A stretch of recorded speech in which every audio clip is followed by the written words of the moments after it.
So last week we had, a good Raw, Mm-hmm. and then a mediocre SmackDown. It was fine. So the natural progression of events would be that this week we have a mediocre Raw and a shitty SmackDown, and so it was. Woo! Stanky!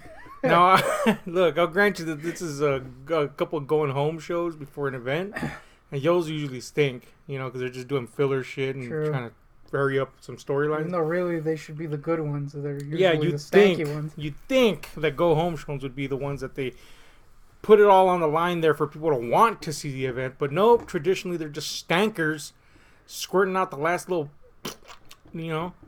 dredges of piss before they could get onto the story ending potentially. But yeah, man, these were not good. You know what I'm saying? Whatever hope last Raw gave us immediately dashed upon the fucking concrete like a fetus. Like a fetus in China, man. It was bad, but it didn't start off bad. Sorta.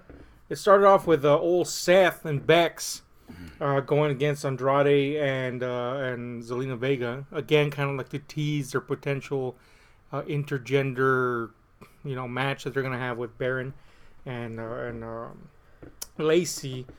The match, look, this thing's been getting a lot of fucking heat. The match itself was good. It was a good match. The logic behind the match stunk to the high heavens, like my chair after me sitting on it for 10 days. You know what I'm saying? It was bad. 10 days? Dude, it was a bad logic behind it. And chair smell. Here, let me see if you can catch it off the cuff here. It was an elimination style match. What? Yes. How does that work? How does that work? Okay, look, and I'll be honest with you. People are all like, that's stupid. Wrestling is stupid. Yeah. Let's get that out of the way. Was the match good? Yes, in the end, it was good. It was a very entertaining match. And it told its story well. That Becky and Seth are going to have problems because they're concerned for each other's well-being. It did its job as a match. The logic behind the match, however, was like, what in the fuck? How is this ever going to be a thing? What if one of them eliminates the other and then there's a boy and a girl left? Are they going to face each other? No, because they let us know at the beginning that that's not going to ever happen. Yeah, it doesn't make sense. Now, also a boy and a girl? When they, yes, that's a dick and a cunt are left. Are they going to fight each other? No. Two extremes you went there. You get one or the other with me. Yeah. But the point is, yeah, man, at first when they announced that, I was like, oh, this might actually be them, touching on the intergender thing again. But no, then they made it clear that it's not going to happen, guys. But then they made it so clear that I was like, oh, it's going to happen. Yeah. And they've been kind of teasing that with Becky. And they even did in this match where she's, willing to go up against a dude. But then, of course, that was such. So I'm not going to shit all over this match, being that the match was actually good, entertaining, and told its story. However, if they're going to do shit like that, go... do it. You already done it. You already fucking had, Nia Jax beat up everybody on the planet somehow. The Ronda with just Triple do H. it. You know what I'm saying? It's no Plus, big deal. It would be great to see Baron get beaten by a woman. Yeah, that would be so suitable. An end to his career. His career? After that, they fire him out of a cannon? I'd hope so, man. Fucking turd. Speaking of turds. They ended up winning, by the way, Seth and Bex, obviously. Honestly, though, I think that Andrade and Zelina should have won to really cement that, Seth and Bex are affected by each other's presence. They should have won. One, because Andrade and Vega could only, go up in status that way. And two, because Seth and Becky are not going to fall in status that way. They could lose 1,000 times and they're still going to be on top of the game. So I think that the ending there... I get it, but, come on, guys. A little rub would have been good. But everybody looked good, and the match was good, ultimately, despite that fucking lapse of common sense.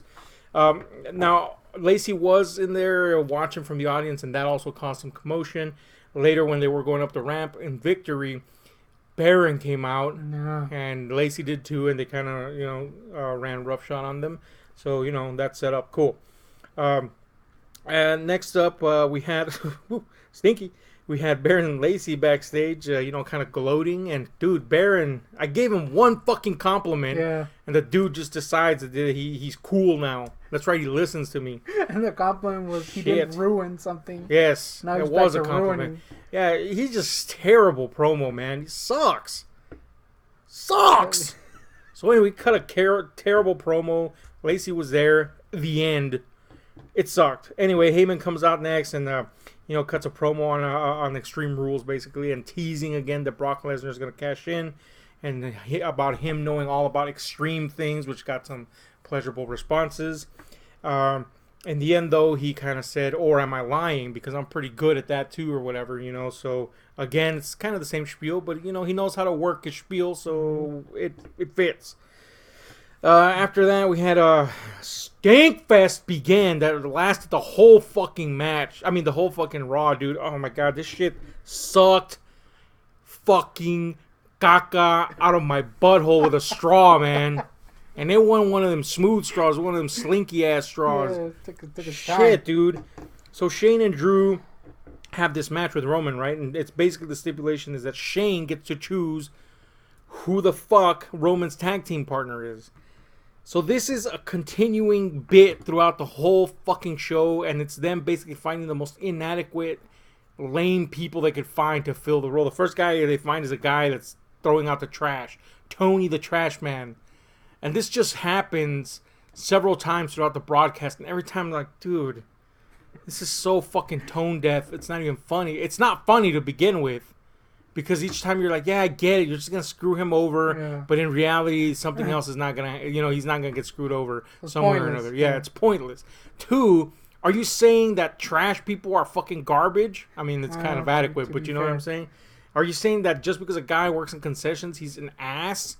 Wow. Are you saying, no, that's your audience, you fucking morons. Yeah. Why the fuck? Anyway. It was retarded, it was unfunny, and it's just annoying, dude. The Shane shit sucks. Back to shit? It's so horrible. Anyway, speaking of horrible, the next thing was Miz and the Usos versus the Revival and Elias. 2 out of 3 falls. I won't say it was horrible, but who cares? This is pointless, really, in the end. Miz and the Usos won. Elias abandoned the Revival. The Revival ended up looking like fools, like they always do. Pointless. Just a pointless match. Who cares? I mean, it wasn't horrid, I guess.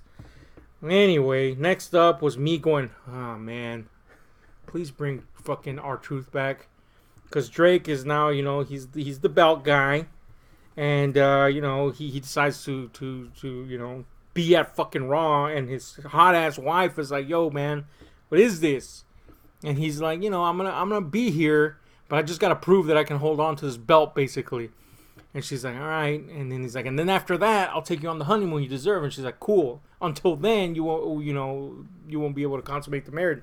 So, he just wants to prove that he's just not great. You know what I'm saying? He's not great. He's not funny. I mean, he's not, whatever. You're going to die. Yeah. But it's still like, woo. I just don't care about him. Yeah. I do care about his wife's precious ass globes, though.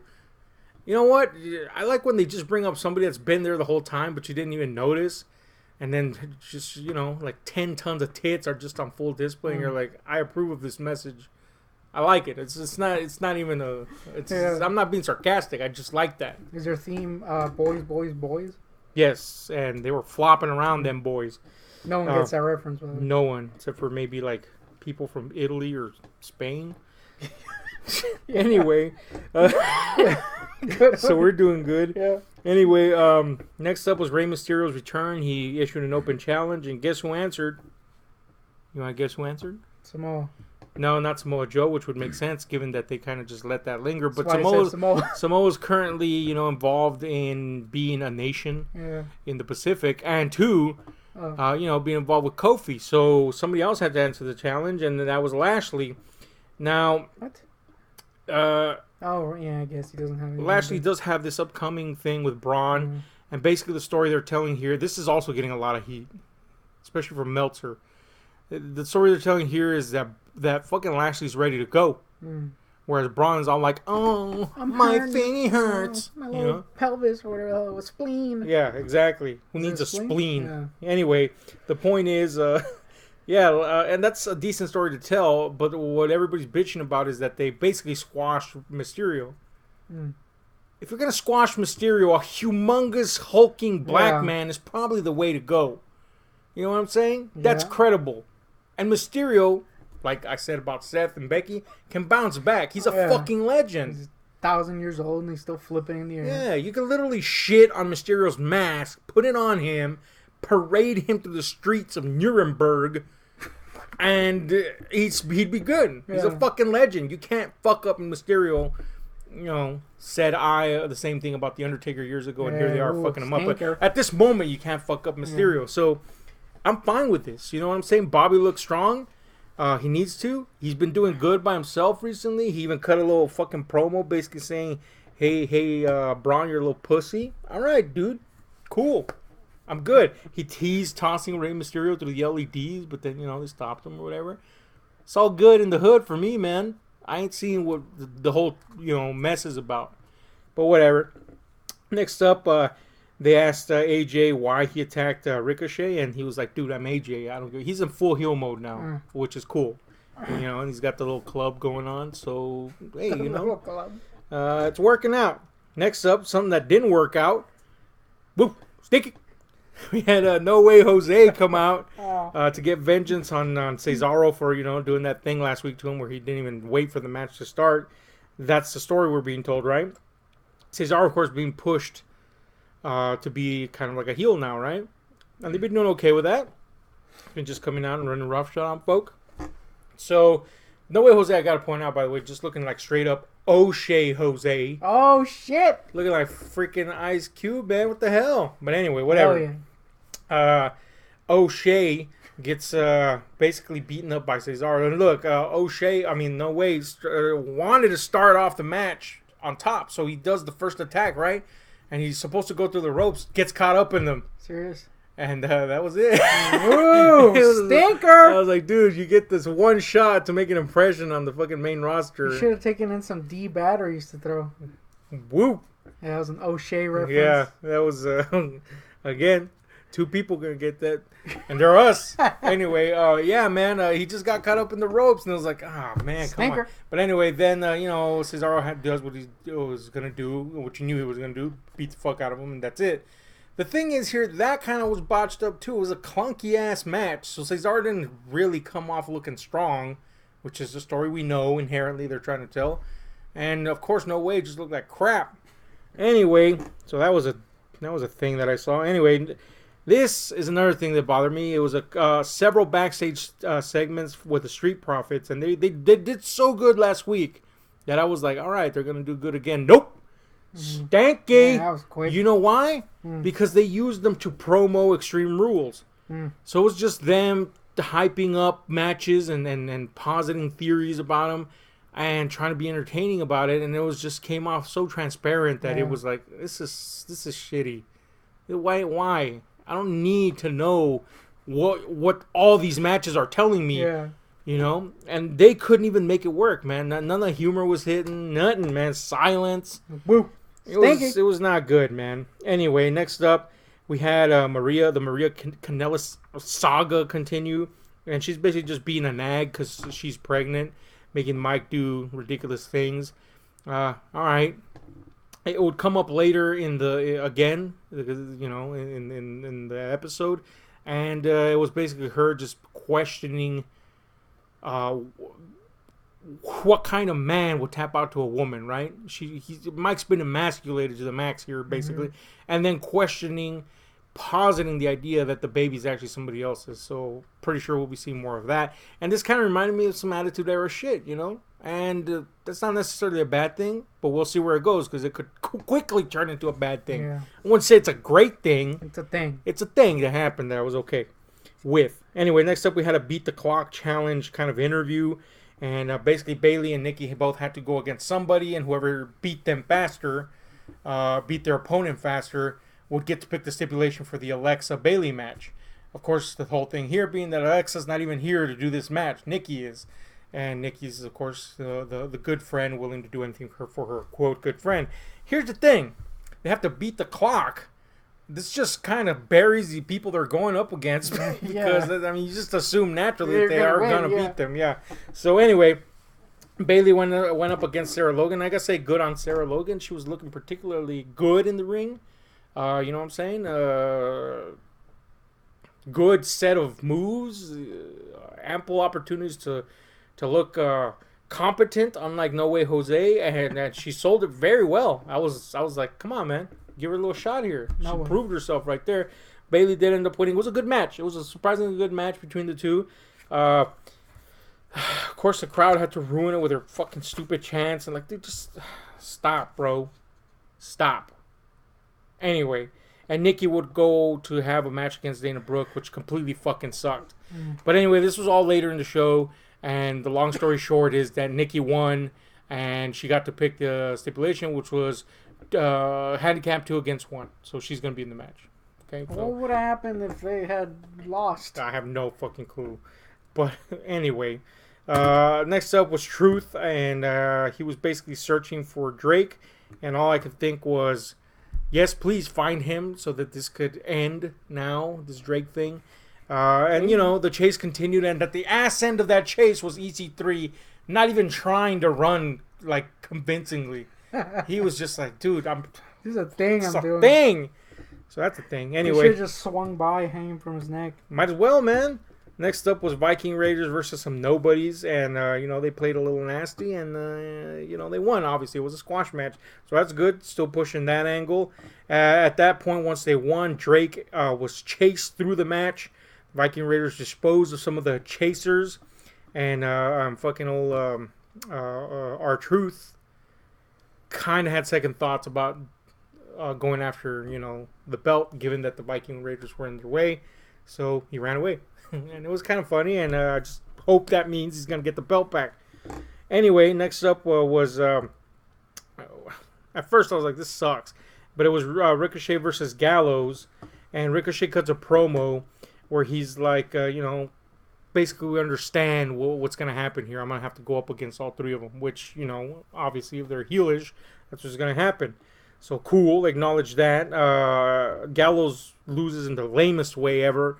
A lame roll-up. Like, come on, bro. You're trying to push these guys finally, and then you just roll up this fool? This tall-ass fool. Yeah. By the way, just a side note, I used to hate Gallows' old pants, were just these wide-legged they suck. Pants. Now he's got the military boot with the pants tucked in, and I don't know which one I hate more. Oh, man. Maybe it's just his legs that suck. His legs are not good. Anyway, this match was not good. And but of course AJ is. AJ was going bonkers on the, you know, he's a full ass heel, which is cool. And he's going bonkers at the sideline like a maniac, cheering on the destruction or whatever. And anyway, once Gallows loses, he says, "Oh, how about you keep your word about, you know, going up against all three of us?" So he sends Anderson on him. And the long story short is, of course, that Ricochet beats Anderson. And theoretically, AJ will go up at this point, but he just does the beatdown on him. So they're getting him in there good. AJ's full heel mode. I'm good with this. This is cool, man. Next up, Drake celebrates surviving the night. And, of course, R-Truth is in a box right next to him. What? And then right next to his wife is... R-Truth is in the box that Drake's wife has been sitting on all night somehow. And Carmella's in the box next to him, and the chase continues. So that was amusing at the very least. And then we had this stinking shit with Shane finding finally somebody to fight against Roman, and it was Gary. Who was like, I believe he was a janitor. And Gary is just like this, I wouldn't say elderly, but, you know, older black guy that is, and I noticed that there was Tony the trash man, right? Well, Gary was a gimp. What? Yeah, he had, you know, he had like a little gimp foot and leg and arm. Yeah. I was like, come on, guys, what the fuck is this shit? This sucks my caca out. Anyway, he's like, you're going to be the guy, and I'm going to pay you to just stand there and not tag in. That was that. I was like, oh my god. Anyway, at this point, the Bayley matches happen. I already discussed those. Look, man. The final fucking match happened. It was Shane and Drew versus Roman and Gary the Gimp. They didn't call him that, thankfully, but Gary came out with a mask, so you already knew that somebody switched out. This has got to be. This has got to be corny. The worst fucking ending they could possibly conjure up at this point. You know what I'm saying? I'm not saying this episode was. I'm saying this episode was bad, but I'm not saying it's as bad as they were like a year ago. It was painful to watch. Yeah, but this was like, what is this? Why is this? Gary the Gimp comes out in his mask, and eventually Shane goes back on his promise, and when he's tagged in, instead of going against Roman, he goes against Gary the Gimp, and basically beats him up. Then out of the fucking blue, Gary the Gimp is doing all these fucking Gary the Gimp is doing all these acrobatic ass moves, and I was like, that's amusing because it's Gary the Gimp. It's just Gary the Gimp, right? He's doing all these amazing moves and shit. But then Drew McIntyre eventually gets the upper hand on his ass, claymores him, Shane covers and wins, and they go up gloating up the ramp, right? And I'm like, okay. So what was the point? So what was the point of this? Exactly. So what was the point of this fool? And then while they're gloating up the ramp, Roman Reigns takes off or helps Gary the Gimp take his mask off because Gary the Gimp can't do it. And then he reveals himself to be Cedric Alexander. And I'm like, why would you reveal? You lost! That's horrible. What is the point? I don't understand what the point is. Even if there is a point to this, why would they think revealing a loser would be cool for whoever that loser was? So now Cedric just looks like an idiot that couldn't win. It doesn't matter that they teamed up on him. Why did he jump in? Exactly. First of all, why would you Gary the Gimp like his dad or something? No, it's not about Gary the Gimp. I'm just saying it's probably about Roman, or it's obviously about Roman, but who gives a shit? Dude, Gary, it's all about Gary. Who gives a shit about Roman? Much less Gary the Gimp. Second, you lost. It was stupid, man. It was the stupidest ending they could conjure up. Stank. Next up was SmackDown. Started out with started off with Dolph Ziggler doing this interview, right? And he's being annoying, of course, as he is recently. KO rolls up in his, cool ass car or whatever, and ruins his interview.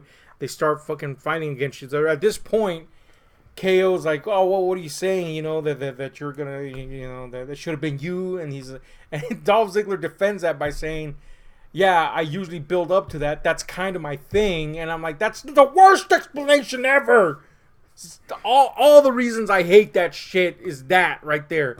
Anyway, they clash and KO is kicked out of the arena. This happened outside, by the way, but KO is kicked out, basically. Not allowed to be in the arena by Shane, who stops the whole altercation. So KO had the main event. So that's it. It's done, right? Supposedly. It was fine, you know what I'm saying? It was cool. It was cool to see KO get mad. It was cool to see them fight, scuffle, I guess. Whatever. It was a fine start. Next up was Shinsegae versus Finn Blor, which of course was kind of set up. And all I got to say about this is, boy howdy, they sure made this match happen during the commercials, didn't they? Oh, great. Ooh, woo. I thought they were not going to do that anymore. Oh, they did, baby. And look, I just tuned out during the commercials, even though I could see it on the little fucking sub box there. But whatever. The match was a thing that happened. It was fine. No, I mean, it's a thing that happened. Yeah. It was not important at all. It didn't feel important. Didn't care. Next up. Shane, dude. God damn it. Shane and company, Elias and Drew, are plotting their little devious plots. And Elias mentions, this is what stuck out the most. Elias mentions that he's preparing a little song for the Undertaker, presumably a funeral dirge, I'd hope. And Shane asks, "Is it spooky?" I hope it's spooky. Oh, corn, dude. Anyway, after I cringed for 10 hours, that's bad. Fucking Dolph Ziggler comes in and basically is bitching about, not getting his, and then KO being a dick and all that jazz. and Shane gives him the main event, and he's like, you're in the main event. You're gonna go up against Reigns. I guess. Cool. Not cool. This was fucking lame as shit, dude. Especially the spooky shit. Spooky? Oh my god, dude. The way he said it too. Stank. Anyway, next up was Joe cutting a mean old promo, because that's what he does. Joe's just good at it. This was good, man. Good ass promo. You can always count on Joe for a promo. The big concern here is that Kofi in real life apparently was injured. So the potential for him dropping the title was there. But apparently they're still going to have their match. So either one, he is still injured and he's going to drop that fucking title quick. Or two, he's not and they're actually going to have the match. However, the danger not only looms with Joe, but with Brock Lesnar potentially cashing in. So I don't know where Kofi's really at. He didn't compete during this event or Raw. So we shall see, I guess. So that's interesting in that regard. And again, Joe, good promo. Next up was me going, oh man, it's a thing.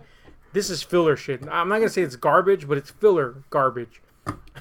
What? It's Nikki and Bayley signing the contract for the Alexa match, and the story continues with Bayley going, yo, you're being used, and Nikki being pissed off and basically saying she's going to, do all kinds of bad shit to Bayley. So, time filler, man. Fluff material.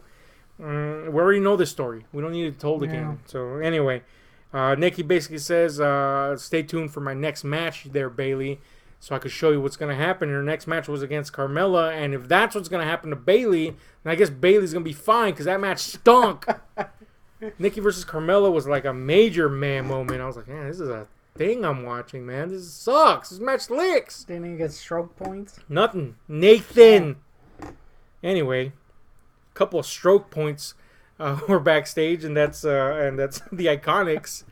They came out of their little locker room area, and they were confronted by Paige, who said, "Hey, my girls won in Tokyo," and the little deal they had going on there. So she basically challenged them, and they claimed to be sick. So Paige slapped the shit out of them and said, all right, it's going to happen anyway. That's pretty cool, you know what I'm saying? Paige gets to do something. The Iconics get to do something. Asuka and Kyrie are just there. That's a thing. But it's cool. Potentially cool. She could get herself some new pants finally. Oh, man, those pants were tight. And not in the good way. Next up, we had a single member of the three tag teams going for the title on SmackDown. Fight against each other. And this was, Woods from the New Day. Otis from Heavy Machinery, and Daniel Bryan from, obviously, whatever their fucking team is called. Nothing. Anyway, they cut promos on each other, and all those promos were pretty damn good. Daniel... Even Oates? Yeah. Well, Tucky did it mostly, but Otis was adequately humorous in it, so that's cool. And the best line, I gotta say, was that they questioned Rowan's fidelity in terms of he's always playing second fiddle to people, and basically asking him, who's gonna be your daddy next. So that was pretty cool. Truths. But good. Hashtag truths. I mean, yeah, for real. I mean, it's not great, but anyway. So everybody cut a nice little promo, and the whole thing started. The extraneous members that weren't participating ended up getting kicked out because they got all involved with each other by the ring. So that was pretty cool. I gotta say the downside to this was that Otis, though he won, was still too fat to move, dude. Look, bro, we're fat as fuck, but Otis is like, we know he can move, bro. And this time it was worse than last time. I was like, and he can barely bend over it. He got to do more weights, less stakes. Look, there was moments where he had to get up. And he was doing the fat man get up. Oh no, the fat man get up. I'm very familiar with the fat man. There was a point where he suplexed both his opponents, Woods and Daniel Bryan, and it was impressive. It was a good suplex. He even had some, he held them up there for a while. It was good. It was a good suplex. The next point would be to get up and cover someone. He was gonna get up, but then he just decided, I'm just gonna roll over there to cover the person. So he just fat man rolls over there and covers. I'm like, dude, And then several times he was going to get up, and it was like, oh, man, he's doing the fat man get up. And, you know, the worm, he gets up before he lands that, you know, that fucking elbow. And, boy, howdy, that feels like 10 years. You know what I'm saying? Otis, man. You gotta start eating a little more oats, less meat. Yeah, no shit, dude. Old Otis. Anyway, Mandy and what's-her-face confront Ember Moon in the Chow line, I guess. It's still going? Yeah, and basically that's, you know, that's what they said. Like, hey, you thought this was over, huh? And I'm like, let it be over, please. So basically they just tell her, find a tag team partner, and they're, I guess, going to go against each other. And they're like, you know, who are you going to find, you fool? I have no idea because I'm so not invested in the storyline. Otis? Yeah, Otis would probably be the best because he wouldn't be able to move, so he would count. I don't know how that works, but anyway, then next had an interview with Aleister Black, and they were going to talk about who his opponent was. Door. Yeah, who went in his back door 12 inches deep. And, you know, so they had him on one end of the monitor, and on the other, his back door. There was an empty chair, and they were like, yo, this dude just decided not to show up. And Alice was like, all right, I see where you're going. And you know what? I appreciate that. I see your little game you're playing there. But then somebody strolls into the shot. You know, a little hand, little feet, little legs, little butock. Right. And I'm like, all right, who is this? And I can immediately tell, one, it's not Bray Wyatt. So that's out the window. And my excitement level went down. And then he goes for the sit. And I guess the sit's supposed to reveal when the face comes into frame. However, when most people sit, they bend over far enough for you to see the face if you don't frame it right. So, I mean, before you even see his face fully, you already know who it is. And it's Cesaro. And this would have been great had the previous match on Raw not sucked donkey balls. So, you know, he just came off of a lame-ass match. And they've built him up, all right, I guess. I mean, he's been winning and being the heel. And we know he can go. That's the only thing. You know, we know athletically he can go. So hopefully this match is good. The big question is, who wins if they lose? Like if Aleister loses and they built him up for nothing, they'll immediately kill him right there. If Cesaro loses, then they'll build him up for nothing. So what the fuck? Whoever loses, we lose potentially. So we'll see where that goes. Hopefully it's a good match.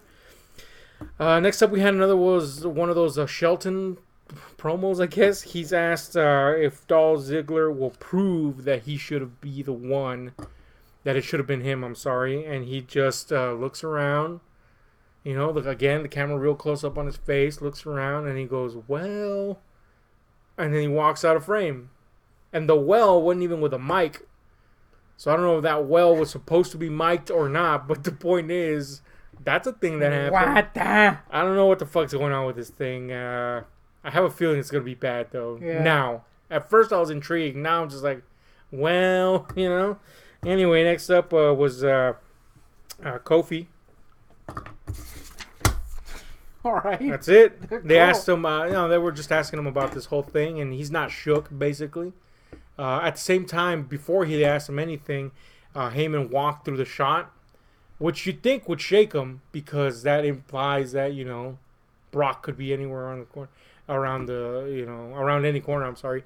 But even though clearly if they're interviewing Kofi right here and Heyman just walked right here in front of the chick that's interviewing, he would have seen Heyman, but apparently nothing exists out of the frame of the fucking shot, you know. But anyway, the final match was Roman versus Dolph Ziggler. And, of course, we had Shane interfere the whole time, etc.